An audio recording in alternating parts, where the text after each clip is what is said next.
Mimi nakuuliza swali moja. Unakumbuka ule msimu sisi tunapigwa goli 5 na Yanga Afrika? Nakumbuka. Unakumbuka Goli 5 tulipigwa raundi ya kwanza, ya pili. Goli 5 tulipigwa raundi ya kwanza. Kweli. Sio, unaelewa? Ndio. Raundi ya pili tulipigwa 5. Hapana. Sasa huo ndo mpira. Hapana. Na mimi nimekuuliza swali hilo makusudi. Mimi nilikuwa nawaza ipi? Sio, unaelewa? Nilikuwa nawaza Kibodeni.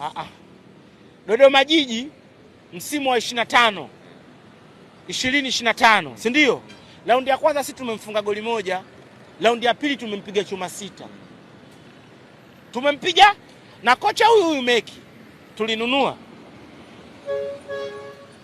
Na kuuliza wewe, tulinunua kwa Dodoma? Acha ya Dodoma. Ligi sisi tumepigwa chuma 5 na Yanga raundi ya kwanza. Yanga anatoka kutupiga chuma 5, mchezo unaofuata tunacheza na Namungo pale shamba la bibi, tuna suluhu. Umesahau? Raundi ya pili Yanga alitupiga 5. Hapana. Kwa hiyo na sisi kwa sababu chuma 5-6 Yanga akatupiga hata sisi. Kwa hiyo sisi Jadu, subiri nikwambie kitu kimoja. Hayo mambo mimi nimeyasikia. Na umeyaona? Na nimeyaona. Baada ile game kuna mambo mengi sana yameongeleka, kuna mambo mengi sana Jadu, umeona, yamezuka. Mimi na wewe Jadu, inabidi kuna mambo hapa tuulizane afu tupeane majibu. Yaani tuongee kishikaji na tuongee kimpira zaidi. Lete maswali. Sawa Jadu? Misimu 4 Yanga anachukua ubingwa, si ndio? Ligi kiisha, tuchukulie msimu wa kwanza umeisha.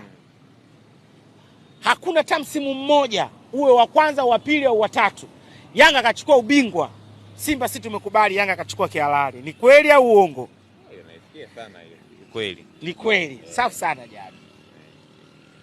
Yanga akimaliza kuchukua ubingwa msimu wa kwanza, wa pili, wa tatu, kipindi ambacho sisi tunakataa Yanga ubingwa wake sio halali, si ndio? Kitu gani ambacho sisi kinachotuaminisha Yanga ubingwa wake sio halali? Udhamini wa GSM. Usijisaulishe hapo, nimekukumbusha. Naikumbuka.